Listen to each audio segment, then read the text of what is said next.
Gawa tayo ng easy face mask lanyard.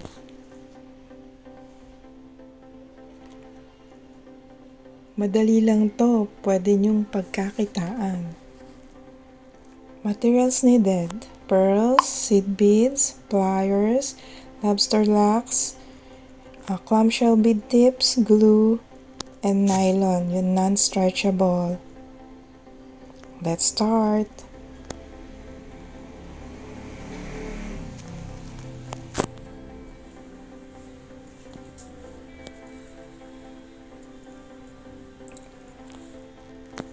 Okay, we need a nylon string, clamshell bead tip,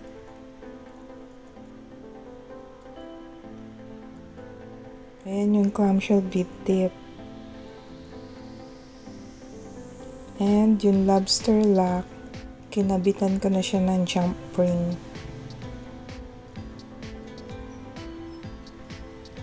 So, we need to insert the nylon string sa hole nung clamshell bead tip.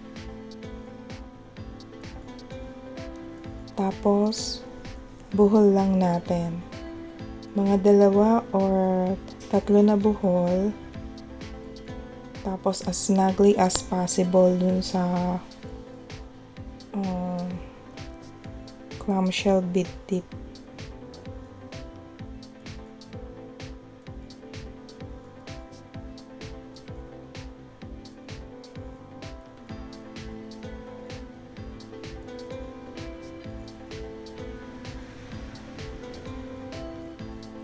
Nihila ko lang siya para mahigpit. Tapos pwede lagyan yung buhol ng konting glue to secure it. Optional naman siya. Tapos make sure lang na yung buhol is sitting inside the shell. Para nakatago siya.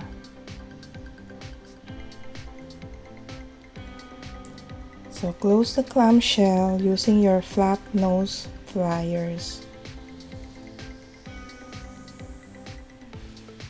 Yan yung flat nose pliers yung gamit ko.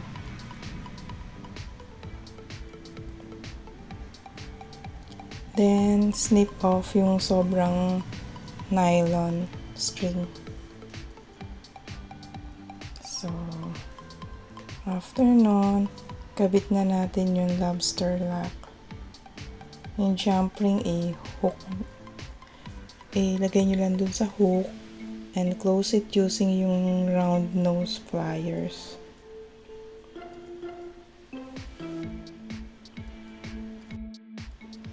We will also do the same procedure on the other side pag natapos na natin yung pag-string sa beads.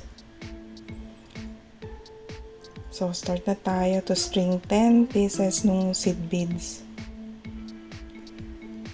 Gamit ko dito is clear na seed beads.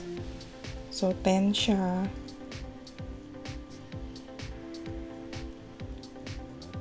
Yung iba gumagamit pa ng needle for this. May special needle for stringing yung seed beads. Ako, pwede na yung nylon. Kaya na siya na walang needle.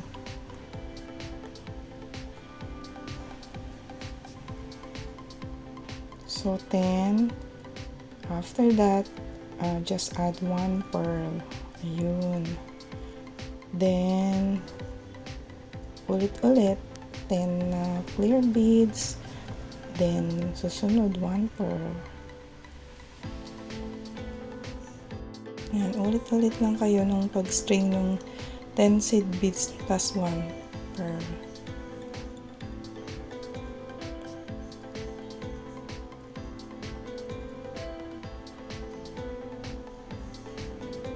Pag marunong na kayo nito, pwede na kayo mag-design ng gusto nyong design ng lanyard.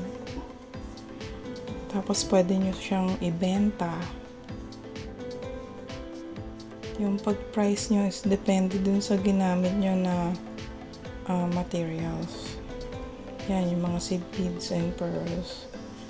Pwede din crystals or acrylic beads or yung mga letter. May mga ano din, parang alphabet na beads. May alphabet siya para personalize. Makakagawa kayo ng may name. So yan, ulit-ulit lang yan. Pag-string natin ng seed beads and pearl.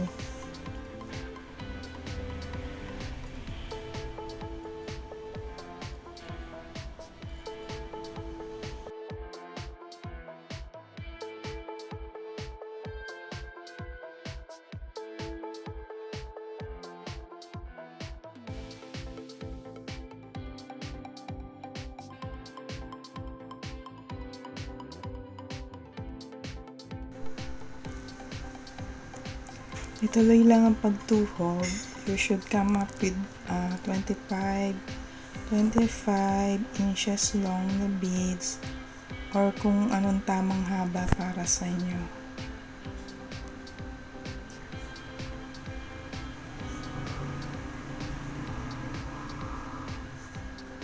Sa akin tama na yung 25 inches long na tinuhog natin ng beads.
Ayan, naka 25 inches long na ako.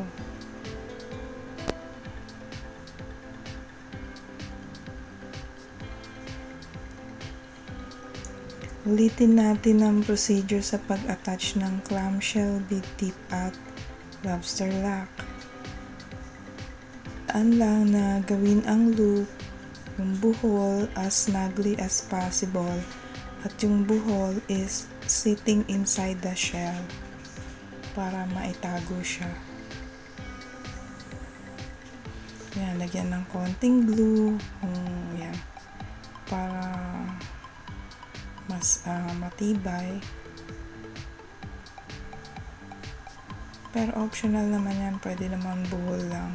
Then sarado nyo lang yung clamshell. Kung paano natin kinabit yung clamshell Beaded at lobster lock dun sa start, ganun din gagawin natin dito sa other side of the face mask lanyard.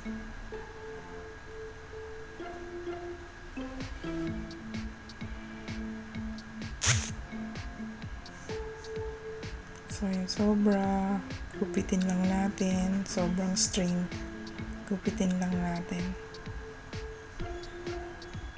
And kabit na natin yung lobster lock.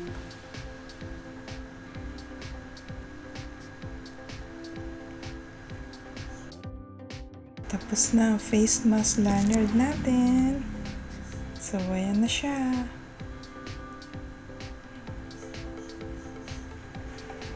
Ganyan itsura pag kinabit na sa face mask. Pwede nyo din lagyan ng eyeglasses holder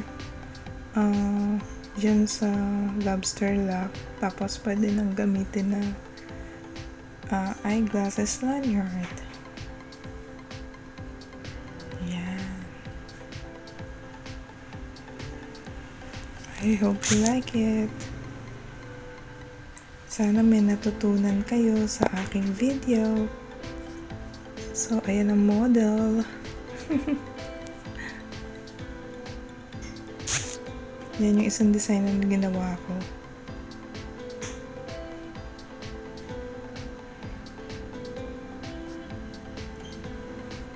Gamit nyo tong lanyard para hindi kung saan nyo pinapatong yung face mask nyo. Bawa kakain kayo, alisin nyo yung face mask, pwede na siya nakabitin lang sa nyo, sa neck nyo. Hindi na ipapatong kung saan. So, thanks for watching. Please like, share, and subscribe. Stay tuned for more designs. Bye! Salamat po. God bless. Stay awesome!